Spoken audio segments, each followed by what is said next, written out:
আজকে নওশাদ আমাদের পশ্চিমবঙ্গের রাজনীতির একটা বিশাল বড় মুখ, এবং সেটার জন্য একমাত্র কারণ হচ্ছে এই যে আপনার শওকত মোল্লা এবং তার পার্টি এত অত্যাচার করেছে ওর পেছনে, যার ফলে মানুষ আজকে ওকে চায়।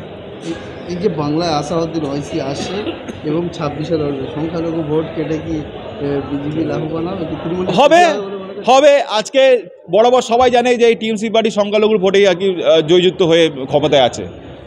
যদি সেখানে তাকে সেখান থেকে যদি কিছু ভোট আপনার আইএসএফের কাছে চলে যায়, কিছু ভোট যদি আসাউদ্দিন ওয়াইসির কাছে চলে যায়, কিছু ভোট যদি আরও যারা আছে ছোটো ছোটো দল, আম আদমি পার্টিও এখানে আছে, তাদের কাছে চলে যায়, তাহলে তো ভালো। তো সেটা এই যেভাবে হোক এই যে আপনার চোরের রানী তাকে গদিচ্যুত করতে হবে। আমাদের পশ্চিমবঙ্গ তথা বাংলার যদি উন্নয়ন করতে হয়, এই রানীকে গদিচ্যুত না করলে সেই উন্নয়ন সম্ভব নয়। এই উন্নয়ন এবং এই যে ধর্ষণ, যে এই যে মার্ডার, এই যে খুন জখম যে এত পরিমাণ বেড়ে গেছে, সেইগুলোকে বন্ধ করতে গেলে এই চোরের রানীকে তার গদি থেকে টেনে নামাতে হবে। এছাড়া কোনো উপায় নেই। আমাদের পশ্চিমবঙ্গ তথা কলকাতা শহরকে সুরক্ষিত করার এটাই একমাত্র পথ। এই ভাইপো পিসিকে নিপাত যাক এবং আগামী দিন বিজেপি ক্ষমতায় আসুক এবং বাংলার ভালো করুক। এবং এবার বাংলা তার কারণে ক্যানিংয়ে আপনারা দেখেছেন কি হয়েছে। ক্যানিংয়ে জোর করে পৈতৃক জমিদার তার বাড়ির সামনে পার্টি অফিস করে দেওয়া হয়েছে। কি হয়েছে, সিমেন্টের খুঁটি পুঁতে অ্যাডভেস্টারে চাল লাগিয়ে পার্টি অফিস হয়ে গেল রাতারাতি জোর করে। কেন হচ্ছে? কারণ ভয় পেয়ে গেছে এই টিএমসি চোরামূলের দল, ভয় পেয়ে গেছে যে বিজেপি যেহেতু বুথ লেভেলে পঞ্চায়েত লেভেলে পর্যন্ত পৌঁছে গেছে, ক্যানিং গোসাবা। আর সবথেকে বড় কথা বলবো, সারা জীবন এই আপনার নওশাদ সিদ্দিকের ওপরে যে এত অত্যাচার এরা করে, যার কারণে মানুষ, ওখানকার মানুষ প্রচণ্ড তিতিবিরক্ত। আপনি দেখবেন এই শওকত মোল্লা সারাক্ষণ আর কোনো কাজ নেই ওর ওই এলাকায় ডেভেলপমেন্টের কোনো কাজ নেই।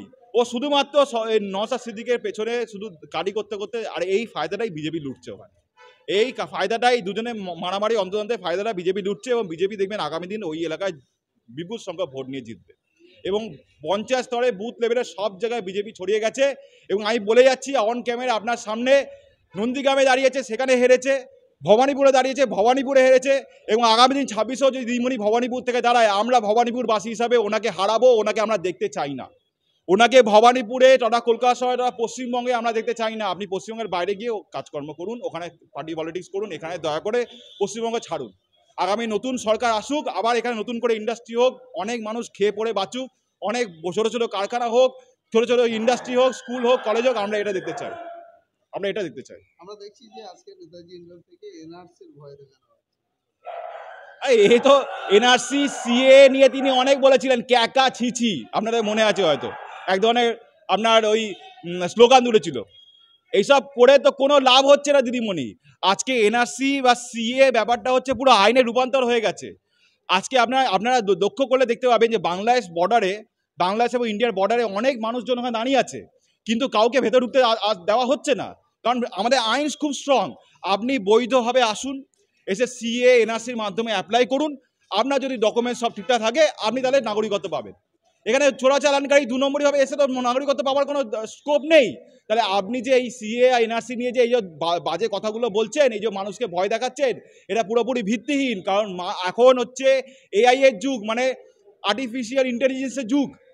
এখন মানুষ অত মূর্খ নয়। এখন স্মার্টফোনে সমস্ত কিছু অ্যাপ আছে, যেখান থেকে সমস্ত ধরনের নতুন আইন কি ধরনের আছে মানুষ পড়ে বুঝতে পারে। আর যারা পড়ে বুঝতে পারে না, তারা আশেপাশে কাকা মামা জ্যাঠাকে জিজ্ঞেস করে যে এই আইনটা কি বলছে বলো তো। মানুষকে বোকা বানানো যাবে না।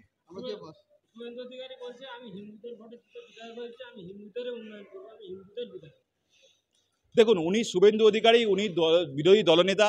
উনি বলেছেন যে 5% টিএমসির হিন্দু ভোট যদি আমার কাছে আসে, তাহলে আমি সরকার করে দেবো এবং আগামী দিন 26-এ আমাদের ভারতীয় জনতা পার্টির সরকার হবে, এটা উনি বলেছেন।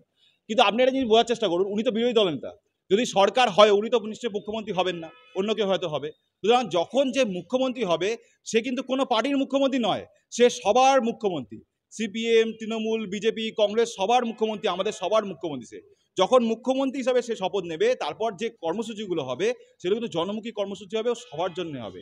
এবং সব থেকে বড় পরিবর্তন যেটা হবে, সেটা হচ্ছে ইন্ডাস্ট্রি হবে, একটা বড় ইন্ডাস্ট্রি। এই টাটাকে যা তাড়িয়েছিল সিঙ্গুর থেকে, ওই সিঙ্গুরেই হয়তো বড় একটা ইন্ডাস্ট্রি হবে। এবং ওই ইন্ডাস্ট্রির হাত ধরে এই হাওড়া টালা, বড় বাজার টালা, এই আপনার বাবুঘাট চত্বরে যত কারখানা বন্ধ হয়ে গেছে, সব কারখানা আবার খুলবে। আবার মানুষ কাজ করবে, মানুষ করে খাবে। মানুষ ওরমভাবে হাত পেতে ভিক্ষা নেবে না।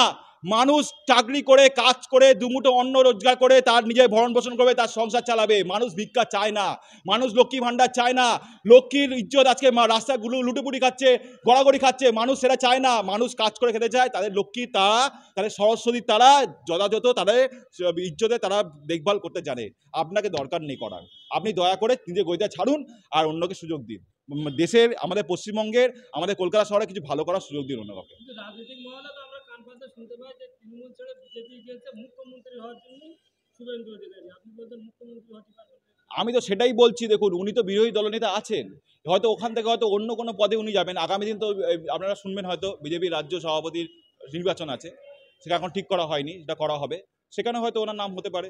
কিন্তু উনি মুখ্যমন্ত্রী হবেন কি হবেন না সেটা তো ওনার ঠিক করার আয়ত্তে নেই। ওটা দিল্লির যে সাংগঠনিক পদে আছে সে ঠিক করবে কে মুখ্যমন্ত্রী হবে না হবে।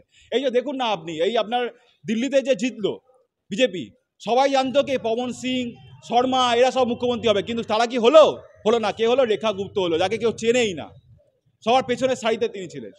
আগের দিন রাত পর্যন্ত কেউ জানতো না যে রেখা গুপ্ত আপনার দিল্লি মুখ্যমন্ত্রী হবে। এই সেরকমই আপনার রাজ্যসভাতে এখানে কলকাতা শহর মানে পশ্চিমবঙ্গে যদি বিজেপি যেতে, তাহলে নিশ্চয়ই শুভেন্দু অধিকারী যে বলছে আমি মুখ্যমন্ত্রী, বা অন্যকে যদি কেউ বলা হয়েছে যে উনি মুখ্যমন্ত্রী, এটা ভিত্তিহীন ব্যাপার। বলতে পারে যে আমি হিন্দুদের উন্নয়ন করবো, মুসলিমদের করবো? আরে উনি বিরোধী দলনেতা হিসাবে উনি বলতে পারেন, ওনার মতন নিজের মতন ওনার সেই আছে, উনি বিরোধী দলনেতা বলতে পারেন। ওনার যদি মনে হয় যে ওনার বক্তব্যে আপনাদের কোনো সার্বভৌমত্ব অস্বীকার নষ্ট, যে আপনি ওনার বিরুদ্ধে মামলা করুন না, সেটা তো করছেন না, আগে সেটা করুন। আর উনি যদি আগামী দিনে যখন ভারতীয় জনতা পার্টির সরকার যদি এখানে হয় পশ্চিমবঙ্গে, তাহলে যে মুখ্যমন্ত্রী হবে সেটা সবার মুখ্যমন্ত্রী হবে। আপনি আইনটা বুঝুন না, ওইসব মূর্খদের কথায় আপনারা কেন করছেন মিডিয়া চ্যানেলরা? ওরা তো ওরকম বাজার গরম করার মতো কথাবার্তা বলে।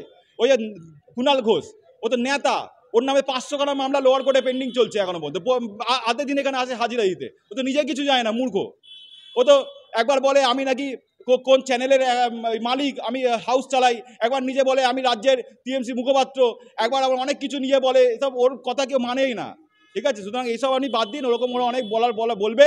আগামী দিন যদি ভারতীয় জনতা পার্টির সরকার এখানে হয় এবং যে মুখ্যমন্ত্রী হবে দিল্লি পর্যন্ত ঠিক করবে, সে সবার মুখ্যমন্ত্রী হবে, সবার ভালো দেখবে, সবার ভালোর কাজ করবে এবং সবার আগে এখানে ইন্ডাস্ট্রি করবে, যেটা সবার আগে। দেখুন দিদিমণি এই ধরনের অভিযোগ বারে বারে করে আসবে এবং এর থেকে এটা প্রমাণিত হচ্ছে যে এই যে জাল ভোটার কার্ড, আধার কার্ড যেটা বারাসাত থেকে তৈরি হয়েছে, সেটা উনি করিয়েছেন, ওনার এলাকায় হয়েছে, ওনার পুলিশের তত্ত্বাবধানে এই ধরনের কাজ করানো হয়েছে। আজকে বাইরে থেকে অন্য রাজ্য থেকে যদি উনি বলেন এখানে মানুষ আসছে, তাহলে উনি কেন ঢুকতে দিচ্ছেন? ওনার পুলিশ প্রশাসন কেন ঢুকতে দিচ্ছে? এরা তো আর আপনার বাংলাদেশ থেকে অনুপ্রবেশকারী নয়। আপনি বলছেন কি অন্য রাজ্য থেকে এখানে এসে তারা ভোটাধিকার হচ্ছে, তা অন্য রাজ্য থেকে এখানে এসে আপনি তাহলে তাদেরকে ঢুকতে দিচ্ছেন কেন?